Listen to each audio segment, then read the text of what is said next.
Shalom Bapak Ibu Saudara-saudari, jemaat yang dikasihi Tuhan. Senang rasanya hari ini kita masih diberi kesempatan untuk kita boleh beribadah bersama-sama. Sebelumnya saya akan menyampaikan informasi seputar gereja sepekan ke depan. Pada hari Selasa pukul 6 ada persekutuan doa melalui Google Meet. Link akan dibagikan melalui grup-grup WhatsApp yang ada dan juga bidang pelayanan. Mari jemaat Tuhan, kita mau ambil bagian di dalam pelayanan sebagai pendoa syafaat di gereja kita. Kita bersama-sama berdoa bagi gereja, bagi bangsa dan negara, dan juga pelayanan misi. Hari Sabtu pukul 5 sore ada ibadah komisi Pemuda Remaja Immanuel. Link juga akan dibagikan melalui WhatsApp grup Prima. Bagi pemuda remaja yang belum bergabung dan rindu untuk bergabung dan mengikuti ibadah yang ada, dapat mengakses melalui WhatsApp grup gereja atau melalui pengurus yang ada. Minggu depan, ibadah komisi anak masih secara online. Adik-adik dapat mengikutinya melalui Immanuel Kids pukul 9 pagi. Ibadah umum juga masih secara online. Jemaat Tuhan dapat mengaksesnya melalui YouTube Gereja Pantai Kosta Immanuel Pasuruan mulai pukul 6 pagi. Bagi jemaat yang sudah mengikuti ibadah, diharapkan dapat mengirimkan absensi kehadirannya melalui WhatsApp grup gereja atau komisi. Dalam rangka menyambut Natal 2021, panitia gereja akan mengadakan aksi Natal. Bagi jemaat yang rindu untuk ikut serta, dapat memberikan persembahan khusus Natal melalui nomor rekening gereja dengan menambahkan angka 25 pada persembahan yang diberikan atau menuliskan keterangan sebagai persembahan Natal. Mari jemaat Tuhan bersama menjadi berkat bagi sesama. Untuk informasi lebih lengkapnya, jemaat dapat melihat melalui warta yang sudah dibagikan. Mari jemaat Tuhan, janganlah meninggalkan persekutuan ibadah yang sudah ditetapkan bagi kita. Biarlah kita boleh mengambil bagian di dalamnya secara aktif. Sekalipun secara pandemi, kita masih beribadah secara online, tapi kita mau bersama-sama memuliakan nama Tuhan. Selamat beribadah jemaat Tuhan, Tuhan Yesus memberkati. Saya mengajak jemaat semua bangkit berdiri. Kita mau mengawali ibadah kita pada hari ini. Kita mau masuk di dalam doa. Mari bersama kita berdoa. Bapa yang mengasihi kami bersyukur kalau hari ini kami boleh datang kembali di hadapan Tuhan.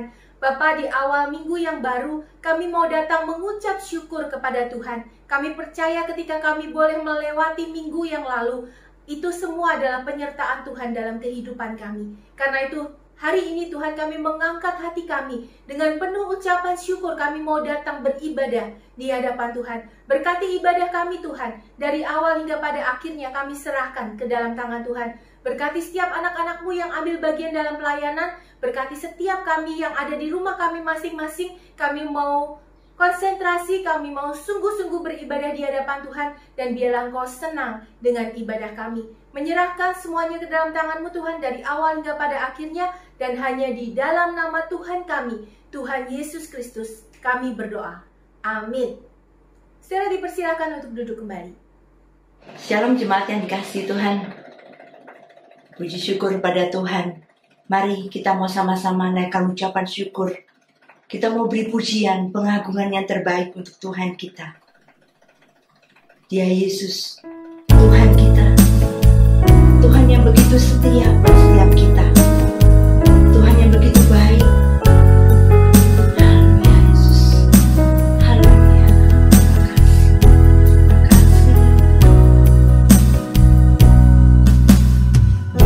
Yesus, kemuliaan-Mu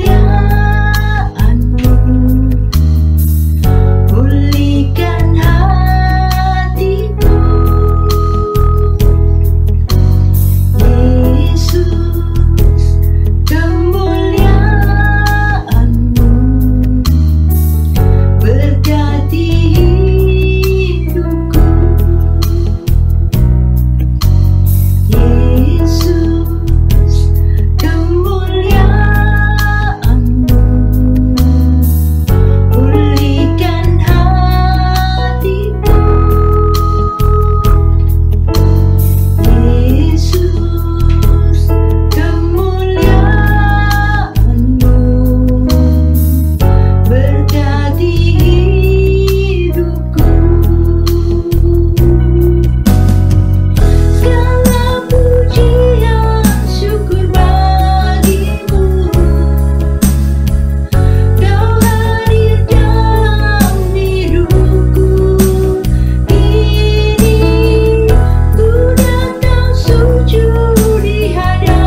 Amin.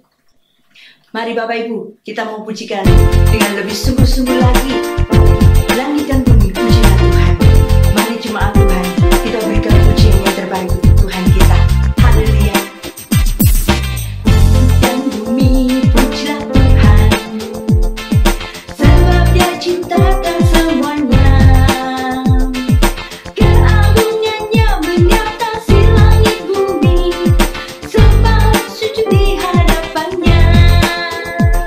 Ku puji, ku sembah, ku puji, ku sembah Yesus Tuhan sang penebusku. Ku puji, ku sembah, ku puji, ku sembah Yesus Tuhan dan Rajaku. Haleluya, amin. Haleluya, amin. Haleluya, amin. Haleluya, amin. Langit dan bumi, pujilah Tuhan, sebab Dia ciptakan semuanya. Keagungannya menyatasi langit bumi, sembah sujud di hadapannya. Ku puji, ku sembah, ku puji, ku sembah Yesus, Yesus sang penebusku. Ku puji, ku sembah, ku puji, ku sembah Yesus Tuhan dan Rajaku. Haleluya, haleluya, amin. Haleluya, amin. Haleluya, amin. Haleluya, amin. Ku puji, ku sembah, ku puji, ku sembah Yesus, Yesus sang penebusku. Ku puji, ku sembah, ku puji, ku sembah Yesus Tuhan dan Rajaku. Haleluya, haleluya, amin.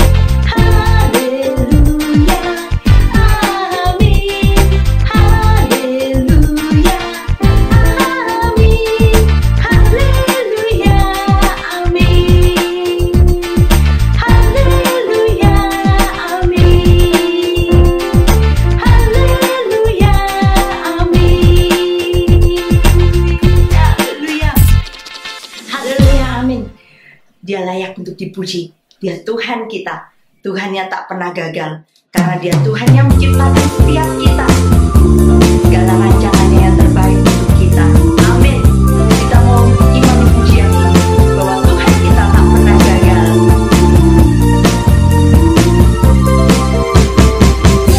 Tak pernah gagal, karena Dia Allah.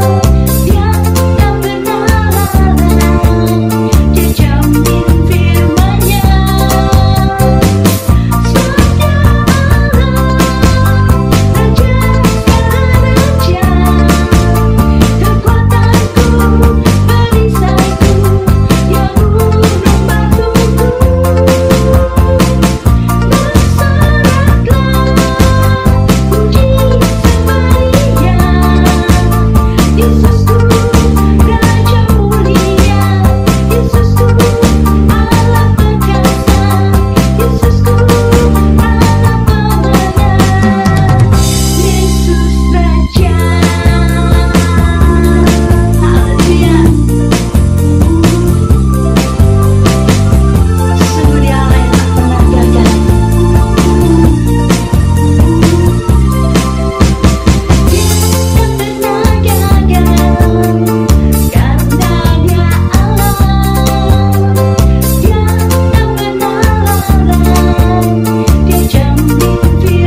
duduk Bapak Ibu Saudara, jemaat Tuhan.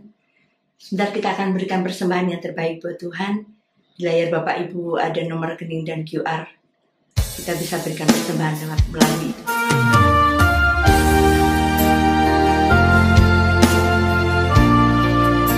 Biarlah setiap kita tetap mempercayai Tuhan. Sekalipun kita tak tahu apa yang akan terjadi di depan kita. Kita percaya segala rencananya selalu yang terbaik buat setiap kita.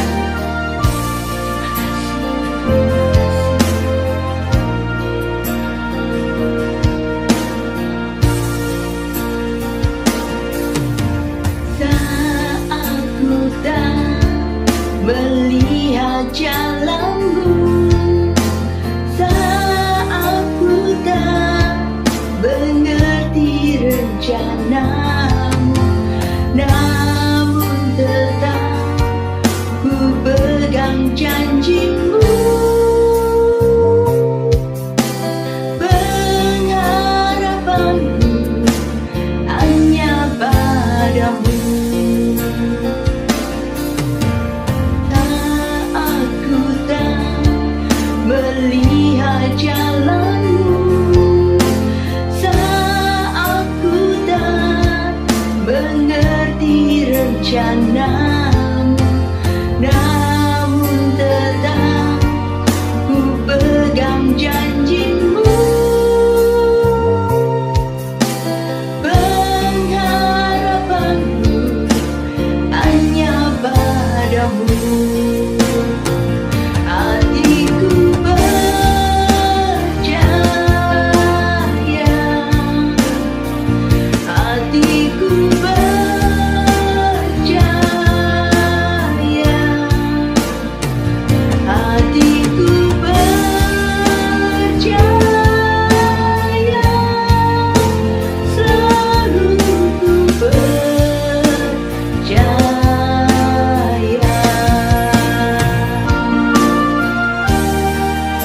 Mari jemaat Tuhan yang sudah memberikan persembahan, kita mau pujikan pujian ini dan bangkit berdiri. Haleluya. Bila pujian ini menjadi iman kita di hadapan Tuhan, sungguh-sungguh kita mulai mempercayai ya Tuhan dalam hidup kita.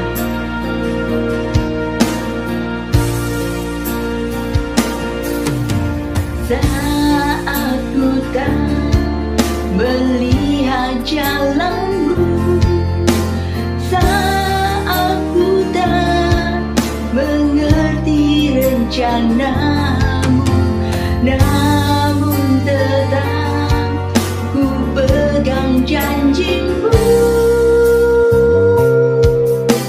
Pengharapanku hanya padamu.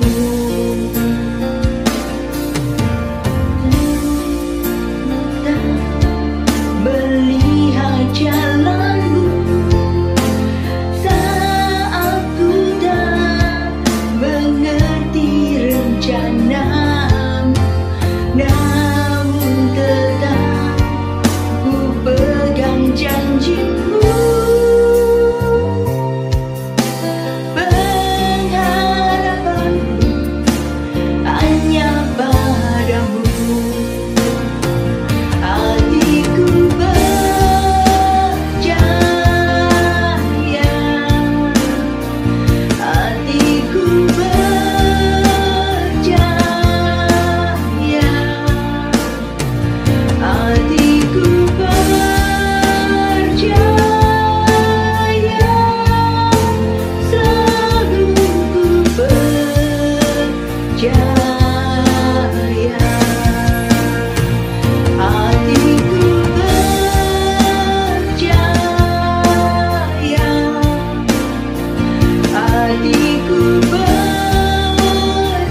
Amin.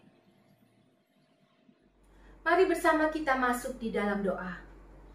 Bapa yang mengasihi kami datang sekali lagi mengucap syukur Tuhan.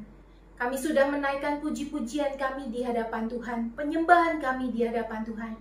Bapa, kami tahu Engkau senang dengan puji-pujian kami. Ketika kami menaikkan itu dengan hati kami yang menyadari benar bahwa kasih Tuhan nyata dalam hidup kami.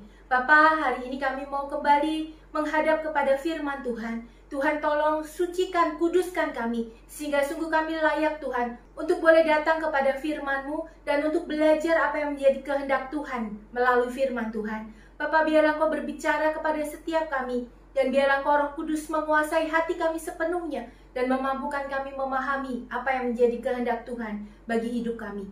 Menyerahkan waktu ini, kami mau membaca dan merenungkan firman-Mu. Tolong setiap kami supaya sungguh-sungguh kami mengerti. Dan bukan hanya sekedar mengerti Tuhan, tapi kami dimampukan juga melakukan kebenaran firman Tuhan dalam hidup kami. Terima kasih Bapa. Hanya di dalam nama Tuhan Yesus kami berdoa. Amin. Saudaraku yang dikasihi Tuhan, hari ini kita akan merenungkan satu bagian firman Tuhan yang terdapat di dalam Injil Markus. Kita akan membaca Markus pasal yang ke-10, ayat yang ke-35 sampai ayat yang ke-45.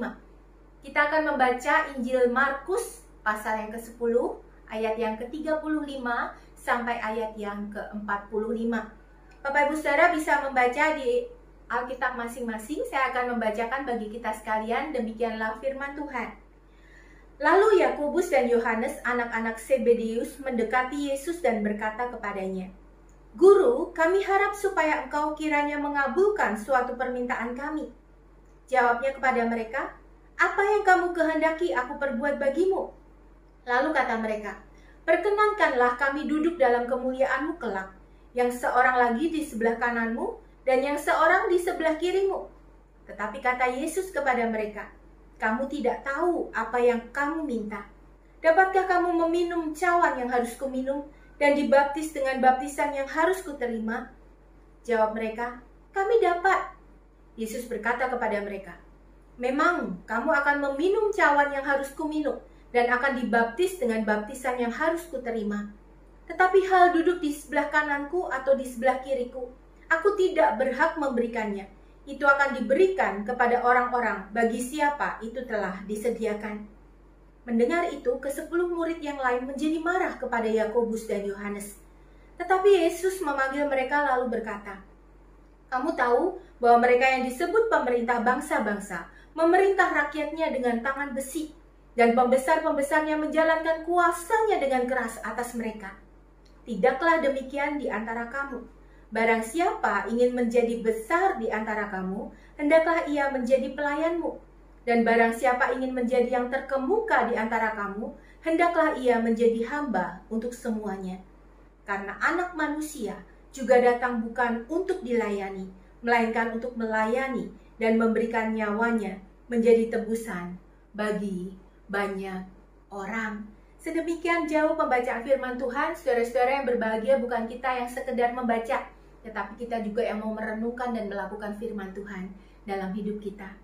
Bapak Ibu Saudara yang dikasihi Tuhan, suatu hari teman saya cerita kalau dia kaget dengan permintaan anaknya gitu ya. Anaknya ini mau ulang tahun dan dia kemudian bertanya kepada anaknya, "Tahun ini mau dapat hadiah apa, Nak?" Anaknya ini kemudian menjawab dengan lantang, "Aku mau pisau yang besar dan tajam, Mak." Wah, teman saya langsung kaget gitu ya. Kenapa kok minta pisau? Ternyata anaknya melihat sebuah tontonan di televisi tentang kompetisi memasak yang cukup terkenal. Bapak Ibu Saudara dan anak ini cukup kagum dengan cara para pesertanya memotong sayuran. Bisa memotong sayuran dengan sangat cepat seperti itu. Dan dia sangat menginginkan pisau yang sama seperti yang digunakan oleh para peserta itu. Masalahnya Bapak Ibu Saudara, anaknya ini masih berumur 4 tahun. Waktu kemudian ulang tahun dan diberikan pisau mainan, anak ini malah nangis karena dia tahu itu mainan, ya. Sampai teman saya ini kemudian berkata, "Aduh Nak, kamu memang sangat yakin dengan apa yang kamu minta, tapi kamu sebenarnya tidak tahu apa yang kamu minta." Bapak Ibu Saudara, bagaimana bisa memberikan sebuah pisau yang tajam kepada balita usia 4 tahun? Sesayang apapun kita kepada anak, tentu kita akan berkata hal yang sama dengan teman saya. Kamu tidak tahu apa yang kamu minta. Bapak Ibu Saudara, saya pernah bertanya kepada anak-anak kelas 3 SD waktu saya mengajar dulu ya. Nanti waktu kalian besar, kalian ingin jadi apa? Jawaban anak kelas 3 SD itu seperti apa sih Bapak Ibu Saudara? Tentu kita sudah bisa membayangkannya, bukan? Ada yang bilang ingin jadi dokter, ingin jadi pilot, ingin jadi astronot, ingin jadi apa begitu ya. Dan dengan alasan mereka masing-masing. Tapi ada kemudian satu anak yang menarik perhatian saya waktu dia menjawab begini. Saya mau jadi misionaris, Mem. Saya sudah kagum nih dalam hati ya. Wah, jadi misionaris. Saya tanya kenapa? Kenapa nak mau jadi misionaris? Dan di luar perkiraan saya dia menjawab, asik Mem, bisa pergi kemana-mana, bisa ke negara-negara lain, bisa bertemu dengan banyak orang dan dikenal oleh banyak orang. Kalau kita datang, kita disambut oleh banyak orang. Ternyata Bapak Ibu Saudara di gerejanya sedang ada pekan misi dan dia melihat misionaris yang datang disambut dan dikagumi banyak orang. Dia melihat kemudian foto-foto yang ditampilkan ketika ada di negara-negara lain. Gambaran kehidupan yang menarik memang. Ketika hanya dilihat dari satu sisi itu saja. Anak ini tentu tidak tahu pergumulan belajar bahasa setempat, beradaptasi dengan budaya yang sama sekali berbeda, penolakan demi penolakan yang mungkin dialami, sampai kepada ancaman nyawa. Bahkan juga pergumulan pribadi, memikirkan keluarganya, memikirkan masa depan anak-anaknya, dan lain sebagainya. Dalam hati pada waktu itu saya berkata, kamu tidak tahu nak apa yang sedang kamu inginkan. Bapak Ibu Saudara, bukankah kita juga sering dengan berani mengharapkan dan meminta sesuatu yang tidak kita pahami dengan jelas? Dan seringkali itu kita minta dengan hikmat kita sendiri, tanpa kita mencoba memahami apa yang menjadi kehendak Tuhan dalam hidup kita. Bapak Ibu Saudara, ternyata Tuhan Yesus pernah mengatakan hal yang sama kepada murid-muridnya. Dalam bagian yang kita baca, tampak ada 2 orang murid yang datang kepada Yesus. Mereka adalah Yohanes dan Yakobus. Mereka memang termasuk murid-murid yang dekat dengan Yesus. Mereka datang dan kemudian mengajukan sebuah permintaan kepada Yesus. Bahkan kalau kita mau lihat di catatan Injil Matius, Bapak Ibu Saudara boleh membuka Matius pasal 20 ayat 20. Di situ dicatat demikian. Maka datanglah ibu anak-anak Zebedeus serta anak-anaknya itu kepada Yesus, lalu sujud di hadapannya untuk meminta sesuatu kepadanya. Bapak Ibu Saudara, ternyata catatan Matius menambahkan ada seorang ibu, yaitu ibu dari Yohanes dan Yakobus yang ikut datang menemui Yesus pada waktu itu. Ibu Yohanes dan Yakobus memang masih memiliki hubungan kerabat dengan Maria, ibu Yesus. Dia dan beberapa perempuan lain juga sering mengiringi Yesus dalam pelayanannya. Mungkin dengan memanfaatkan kedekatan ini, mereka berpikir mereka bisa mendapatkan keinginan mereka. Apa sih yang mereka minta? Bapak Ibu Saudara, kita lihat di ayat yang ke-37 ya dalam Injil Markus. Di situ dikatakan, lalu kata mereka, perkenankanlah kami duduk dalam kemuliaan kelak, yang seorang lagi di sebelah kananmu dan yang seorang lagi di sebelah kirimu. Bapak Ibu Saudara, permintaan ini tidak berkaitan dengan bayangan eskatologis yang benar dalam kerajaan surga. Tapi ini tercetus karena kesalahpahaman mereka pada apa yang Yesus ajarkan selama ini.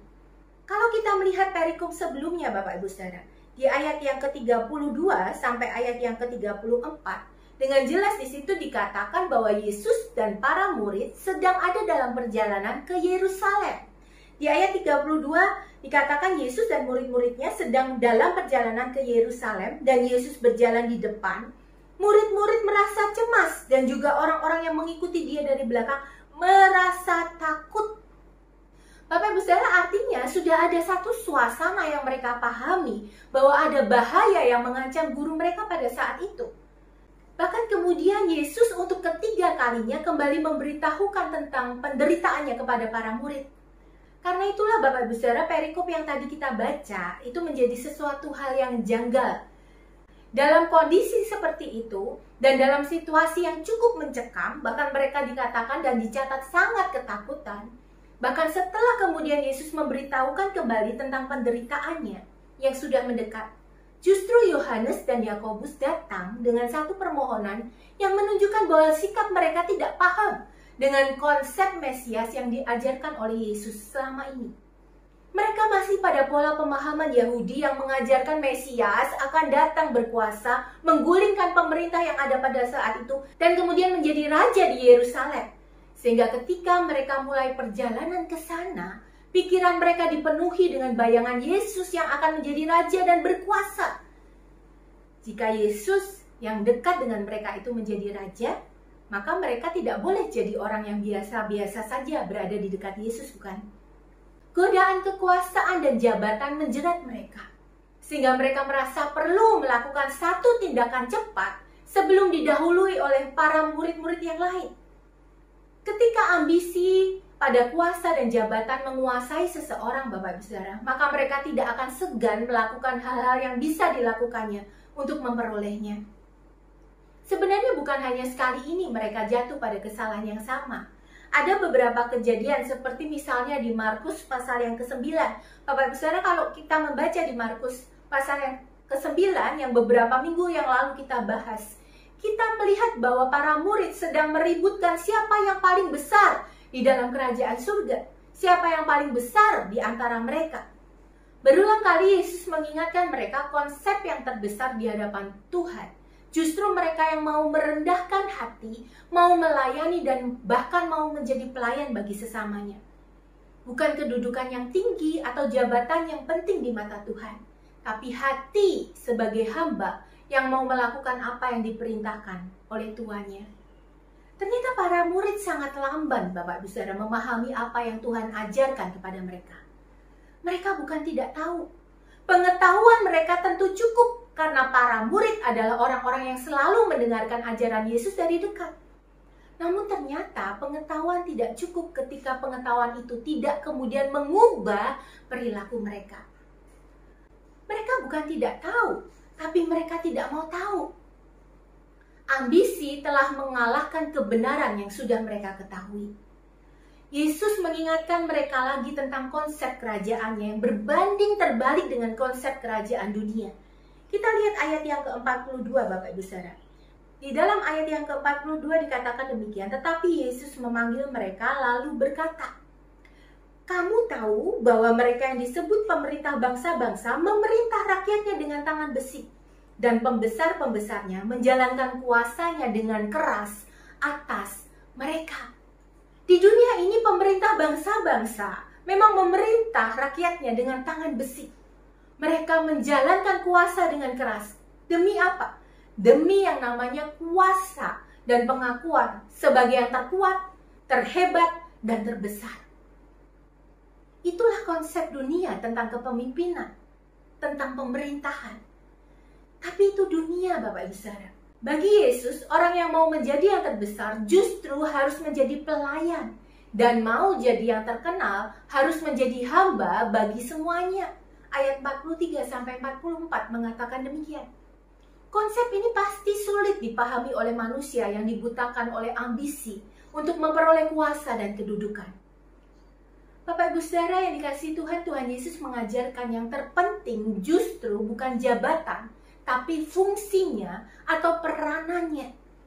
Seorang yang memimpin haruslah orang yang menyadari fungsi dan peranannya bagi orang-orang yang dipimpinnya. Ini bukan sebuah pertentangan. Seorang yang punya jabatan sebagai pemimpin bukan berarti tidak wajib melayani. Justru semakin tinggi kedudukan seseorang, dia bisa semakin efektif dalam melayani. Itu yang seharusnya menjadi konsep dan pola pikir dari seorang pelayan Tuhan. Kuasa yang diberikan kepadanya adalah kesempatan yang besar untuk melakukan yang terbaik untuk orang-orang yang dia layani. Bapak Ibu Saudara, konsep ini berlawanan dengan apa yang dunia ajarkan, bukan? Semakin tinggi jabatan, seharusnya kesempatan mendapatkan keuntungan dan keistimewaan juga jauh lebih besar. Jika aku ada dalam kedudukan tertentu, bukankah orang wajib melakukan ini dan itu untuk aku? Bukankah banyak pemikiran seperti ini, Bapak Ibu Saudara? Jika aku saja yang lebih punya kuasa sudah melakukan sesuatu, maka mereka harus melakukan yang sama, bahkan yang lebih yang sudah saya korbankan. Itu konsep dunia ini. Kita bersyukur, Bapak Ibu Saudara, kalau Yesus tidak hanya kemudian mengajar murid-muridnya untuk melakukan hal yang berbeda, tapi dia juga menjadi teladan nyata bagi setiap kita Di ayat yang ke-45 Bapak Ibu Saudara, Yesus berkata demikian. Karena anak manusia juga datang bukan untuk dilayani, melainkan untuk melayani. Bapak Ibu Saudara, sebenarnya tidak ada satu oknum atau pribadi pun yang lebih layak untuk menerima pelayanan kita selain Yesus. Tapi dengan tegas kemudian Yesus berkata, Dia datang bukan untuk dilayani. Bapak Ibu Saudara, kadang kita tuh menilai seseorang berdasarkan dari mana dia datang, bukan? Menilai orang dari asalnya itu jadi kebiasaan yang sering kita lakukan. Kalau orang itu berasal dari tempat yang kita katakan bisa lebih kecil dari kita, kadang muncul satu sikap underestimate gitu ya, bahkan kemudian merendahkan. Dia kan dari tempat itu, pasti nggak bisalah seperti kita. Jangan terlalu berharap, nanti kita kecewa. Atau kalimat-kalimat yang sejenis itu Bapak Ibu Saudara. Manusia tanpa sadar merasa rela ketika mereka harus melakukan untuk seseorang yang mereka anggap punya nilai yang lebih tinggi daripada dirinya. Tetapi merasa terlalu berlebihan ketika harus melakukan sesuatu untuk melayani mereka yang dinilai lebih rendah daripada dirinya. Bapak Ibu Saudara, Yesus berkata, Anak manusia datang bukan untuk dilayani. Dia datang dari surga. Dia pencipta dan pemilik bumi dan segala isinya. Namun kemudian dia tidak merasa terlalu tinggi sehingga dia butuh untuk dilayani. Padahal sesungguhnya dia sangat layak untuk dilayani. Dia yang memiliki seluruh alam semesta, bahkan yang memiliki diri kita Bapak Ibu Saudara. Kalau kita ini ciptaan dan milik kepunyaan Tuhan, sebenarnya siapa yang lebih pantas untuk dilayani? Kita atau Tuhan? Bapak Ibu Saudara, bukankah jujur kita harus mengakui bahwa kita sering menempatkan diri kita sendiri dengan kurang tepat? Bagaimana selama ini kita menilai diri kita sendiri Bapak Ibu Saudara? Bagaimana kita menilai orang lain yang ada, yang Tuhan tempatkan di sekitar kita? Kalau Yohanes dan Yakobus merasa punya hak istimewa untuk mendapatkan yang lebih karena mereka punya hubungan kekerabatan dengan guru mereka itu, bagaimana kita memandang diri kita sendiri? Konsep kita tentang diri kita mempengaruhi sikap kita berelasi dengan keluarga Tuhan di gereja kita. Kita datang bukan untuk dilayani, tetapi untuk melayani. Tapi bukankah kita sering menilai diri kita dan orang lain dengan kotak-kotak dan sekat-sekat tertentu, bukan?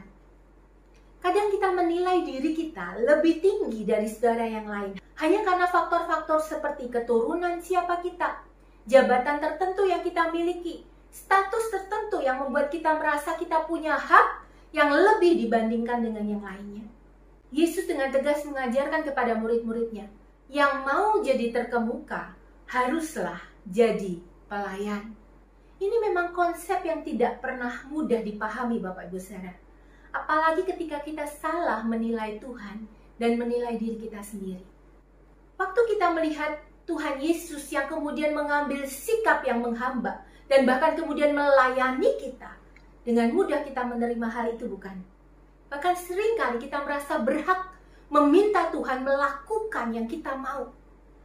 Tidak segan kita menyuruh Tuhan melakukan sesuatu bagi diri kita.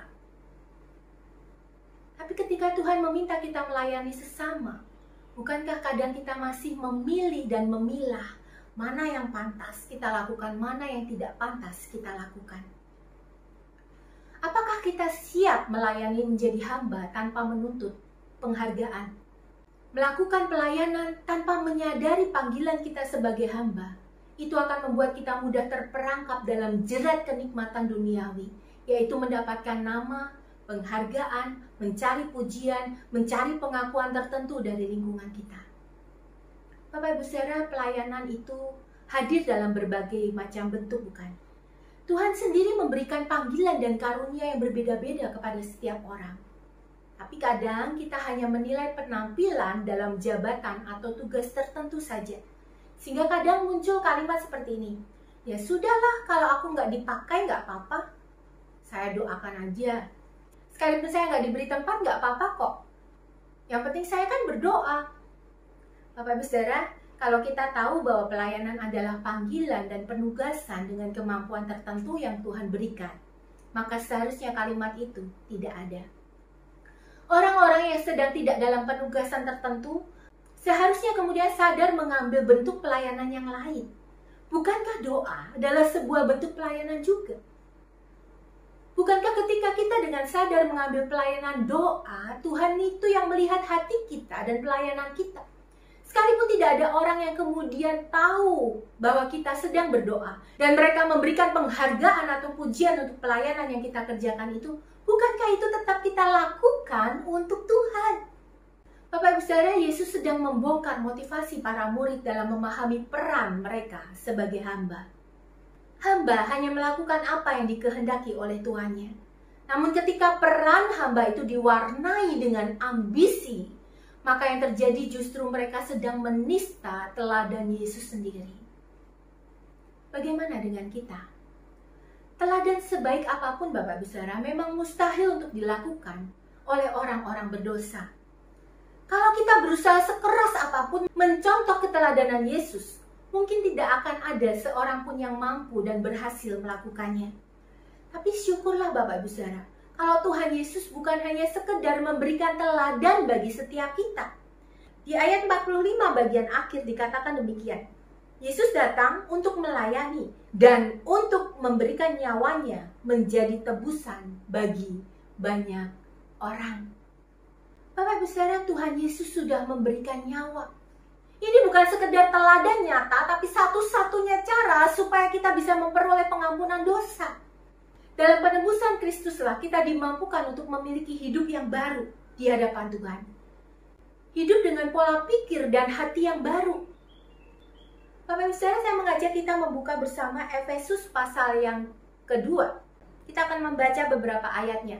Bapak Ibu Saudara, di ayat yang pertama dikatakan, kamu dahulu sudah mati karena pelanggaran-pelanggaran dan dosa-dosamu. Bapak Ibu Saudara, kita semua memang sadar bahwa kita adalah orang berdosa dan kita sudah mati di dalam dosa-dosa kita. Tetapi di ayat yang kedua selanjutnya ditunjukkan bahwa kita dulu yang dalam kehidupan kita yang berdosa, kita sudah mengikuti dunia ini, hawa nafsu, kedagingan, pikiran yang jahat. Tapi kemudian karena pengorbanan Yesus, maka di ayat yang kelima dikatakan Tuhan menghidupkan kita bersama-sama dengan Kristus. Oleh kasih karunia kamu diselamatkan. Keselamatan yang bukan karena hasil usaha kita sendiri, tetapi pemberian Allah di ayat yang ke-8. Apa yang menjadi tugas panggilan kita dalam kehidupan yang baru? Dalam kasih karunia yang Tuhan berikan kepada kita. Ayat 10 dikatakan demikian. Karena kita ini buatan Allah diciptakan dalam Kristus Yesus untuk melakukan pekerjaan baik yang dipersiapkan Allah sebelumnya. Ia mau supaya kita hidup di dalamnya. Bapak Ibu Saudara, Tuhan memanggil kita untuk melakukan pekerjaan yang baik yang sudah dipersiapkan Allah bagi kita. Hidup kita ini, pekerjaan-pekerjaan yang Tuhan percayakan kepada kita, kesempatan pelayanan, melayani Tuhan. Lakukan semua itu dengan kita memandang bahwa itu pekerjaan-pekerjaan yang baik yang Tuhan persiapkan bagi kita. Bukan supaya kita menjadi orang yang mendapat predikat baik, bukan supaya kita dipuji oleh orang, tetapi karena apa yang sudah Tuhan kerjakan bagi kita. Karya penebusannya yang menjadikan kita hamba-hamba Tuhan. Saudaraku, pandemi ini memang memisahkan kita secara fisik, bukan? Kita tidak bisa bertemu dengan bebas, bahkan beribadah komunal di gedung gereja masih belum bisa dilakukan dengan bebas. Namun apakah pandemi ini juga merusak karya penebusan Yesus bagi kita?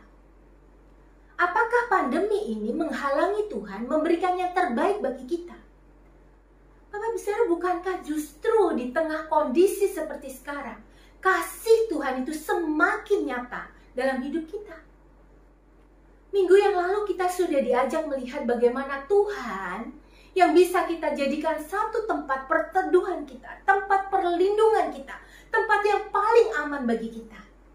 Bapak Ibu Saudara, Tuhan kita tidak pernah berhenti melayani kita. Bagaimana dengan kita?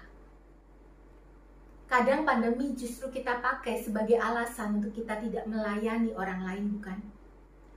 Pandemi seolah kemudian mengesahkan kita untuk tidak memberikan yang terbaik buat Tuhan. Kita memberikan batasan-batasan pelayanan yang mau dan bisa saya kerjakan yang mana. Nanti saja ya kalau sudah onsite aku baru bisa beribadah dengan baik. Nanti saja ya kalau sudah onsite baru aku mau melayani Tuhan kembali. Kalau sekarang capek-capek juga nggak ada yang menghargai, capek-capek juga nggak ada yang lihat. Saudaraku, saya secara pribadi bersyukur karena pandemi ini juga dipakai oleh Tuhan untuk memisahkan orang yang sungguh-sungguh murid Tuhan dan yang tidak. Waktu-waktu ini adalah kesempatan yang baik untuk kita melihat kondisi hati kita, Bapak Ibu Saudara. Adakah kita memiliki hati sebagai hamba? Atau hati yang sebenarnya selama ini dipenuhi dengan ambisi pribadi? Pandemi ini adalah alat di tangan Tuhan untuk memurnikan kita. Apakah motivasi kita murni di hadapan Tuhan selama ini atau tidak? Bapak Ibu Saudara, mari kita introspeksi diri kita. Bagaimana kita menilai diri kita selama ini? Apakah kita sadar benar bahwa hidup kita sudah ditebus? Ditebus artinya sudah dibeli oleh Tuhan dan menjadikan kita menjadi miliknya Tuhan. Tapi adakah ambisi pribadi yang masih kita bawa dalam menjalankan panggilan kita? Yesus yang adalah Tuhan, yang pemilik alam semesta itu, dia mau merendahkan dirinya sedemikian rupa. Bahkan kemudian memberikan dirinya untuk melayani kita, manusia berdosa, yang kadang lebih sering mendukakan hatinya daripada menyenangkan dia. Dia mau melayani kita. Bapak Ibu Saudara, mari kita mohon ampun di hadapan Tuhan. Jika selama ini kita masih dikuasai dengan keegoisan kita, merasa diri kita lebih tinggi dari sesama, sehingga kita sulit untuk melayani dengan benar. Saudara, sebelum menutup renungan firman Tuhan ini, saya mengajak kita kembali membaca ayat yang ke-43 sampai 44. Bapak Ibu Saudara, dikatakan demikian, tidaklah demikian di antara kamu. Barang siapa ingin menjadi besar di antara kamu, hendaklah ia menjadi pelayanmu. Dan barang siapa ingin menjadi yang terkemuka di antara kamu, hendaklah ia menjadi hamba untuk semuanya. Bapak Ibu Saudara, mari kita mohon kemampuan Tuhan untuk bisa menjadi hambanya yang sejati. Mari kita menyerahkan hati kita di hadapan Tuhan untuk dia koreksi hati kita. Dan mari jadikan dia sebagai teladan yang nyata bagi kita. Bagaimana kita seharusnya melayani orang-orang yang Tuhan percayakan kepada kita. Terutama saudara-saudara seiman kita di gereja ini. Mari bersama-sama Bapak Ibu Saudara, kita kembali masuk di dalam doa. Bapak, jujur harus kami akui di hadapan Tuhan, kami seringkali gagal Tuhan memiliki hati sebagai hamba. Bapak, ampuni kalau dalam kehidupan kami masih seringkali dikuasai oleh ambisi pribadi kami. Bahkan ketika melihat kehidupan yang baru yang Tuhan sebenarnya anugerahkan buat setiap kami menjalani kehidupan yang baru ini bukan dengan konsep yang benar. Kami seringkali masih seperti para murid Yesus yang menghendaki hal yang terbaik bagi diri kami. Kami lupa Tuhan, panggilan kami, untuk kami boleh menjadi hamba-hambamu, hamba-hamba yang melakukan kebenaran firman Tuhan, hamba-hamba yang melakukan kehendak Tuhan, bahkan kemudian hamba yang sudah dipersiapkan pekerjaan-pekerjaan yang baik, yang seharusnya kami lakukan untuk kemuliaan nama Tuhan. Bapak, ampuni setiap kami, dan ajar kami Tuhan, untuk sungguh-sungguh memproses diri kami di hadapan Tuhan. Kami mau menundukkan hati kami Tuhan. Pakai kami di masa-masa yang orang katakan masa-masa yang sulit seperti sekarang. Ajar kepada kami, supaya sungguh kami muncul seperti emas yang murni ketika Engkau memproses kehidupan kami. Terima kasih Tuhan, terima kasih. Saat ini kami juga berdoa Tuhan buat setiap jemaat Tuhan yang saat ini Tuhan sedang undur di dalam kerohanian mereka. Mungkin karena pandemi yang berkepanjangan, mungkin karena begitu banyak permasalahan yang terjadi dalam kehidupan mereka, ataupun mungkin karena pergumulan-pergumulan yang sebenarnya Tuhan izinkan terjadi dalam hidup mereka. Bapa, biarlah Engkau yang menjamah kembali kehidupan mereka, memberikan kepada mereka kekuatan Tuhan, memperlihatkan kepada mereka kasih Tuhan yang luar biasa itu, sehingga sungguh kembali hati mereka diperbaharui, dan hati mereka sungguh-sungguh boleh merasakan kasih Tuhan yang begitu besar dalam hidup mereka, sehingga mereka boleh kembali bersemangat, punya semangat yang nyata Tuhan, untuk hidup bagi Tuhan. Bapak, kami menyerahkan gereja kami ini ke dalam tangan Tuhan. Bapak, jika gereja kami masih menjalani ibadah online, Tuhan berikan kepada kami kemampuan dan kekuatan untuk kami bisa dengan tertib Tuhan tetap membenahi diri kami, memacu diri kami sendiri, untuk kami boleh beribadah, untuk kami boleh ikut dalam pertemuan-pertemuan ibadah yang ada, yang diberikan oleh gereja, sehingga sungguh itu boleh memurnikan kami dan kembali mengajar kepada kami untuk kami boleh setia di hadapan Tuhan. Bapak, kami menyerahkan setiap anak-anak-Mu yang ada dalam pergumulan lemah fisik Tuhan. Mereka yang saat ini ada dalam sakit penyakit yang berkepanjangan. Bapak, kami mohon belas kasihan Tuhan. Jamah kehidupan mereka, jamah hati mereka. Mampukan mereka terus bersandar kepada Tuhan. Dan jika sesuai dengan kehendak Tuhan, Bapak, kami percaya Engkau sendiri yang juga memberikan kesembuhan bagi mereka. Terima kasih Bapak, terima kasih. Kami mengucap syukur buat bangsa dan negara kami Tuhan. Yang belakangan kami tahu Tuhan, kondisi pandemi yang semakin membaik. Tetapi kami terus serahkan ke dalam tangan Tuhan. Mampukan setiap masyarakat di dalamnya untuk bisa berjaga-jaga dengan baik. Sehingga tidak lagi kemudian muncul gelombang-gelombang yang lain Tuhan. Gelombang yang ketiga yang kami takutkan. Bapak, kami mohon belas kasihan yang dari Tuhan. Bapak di surga, kami mengucap syukur buat ibadah yang boleh berlangsung Tuhan. Dari awal hingga pada akhirnya pada hari ini. Kami bersyukur buat kasih setia Tuhan. Kami bersyukur buat setiap anak-anak Tuhan yang sudah ambil bagian dalam pelayanan. Berkati kehidupan mereka. Mampukan mereka terus menjadi berkat di masa-masa yang sulit ini. Maupun di masa-masa selanjutnya yang Tuhan izinkan bagi mereka. Terima kasih Bapak, terima kasih. Dan kami mau mengakhiri ibadah kami pada hari ini juga dengan doa yang Engkau ajarkan kepada setiap kami. Bapa kami yang di surga, dikuduskanlah nama-Mu. Datanglah kerajaan-Mu, jadilah kehendak-Mu di bumi seperti di surga. Berikanlah kepada kami pada hari ini makanan kami yang secukupnya. Dan ampunilah kami akan kesalahan kami, seperti kami juga mengampuni orang yang bersalah kepada kami. Dan janganlah membawa kami ke dalam pencobaan, tetapi lepaskanlah kami daripada yang jahat. Karena Engkau-lah yang mempunyai kerajaan dan kuasa dan kemuliaan sampai selama-lamanya. Amin. Mari saya mengundang kita sekalian bangkit berdiri dan kita akan pujikan Bapa. Terima kasih.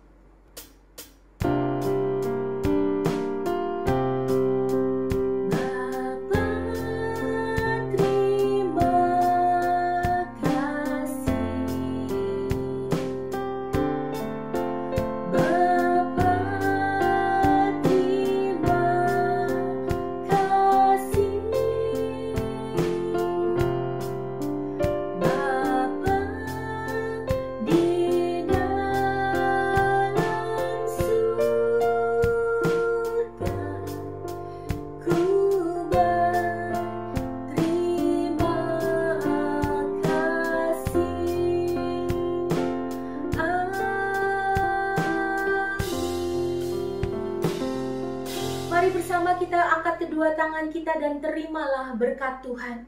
Kiranya kasih setia dari Allah Bapa kita, penebusan pengorbanan Kristus Yesus Tuhan kita, pengajaran, peneguhan, penghiburan dari Roh Kudus Tuhan kita, menaungi setiap kita mulai dari saat ini hingga Maranatha, yaitu ketika Kristus datang untuk yang kedua kalinya. Biarlah yang percaya bersama saya katakan, amin. Selamat hari Minggu. Tuhan Yesus memberkati kita.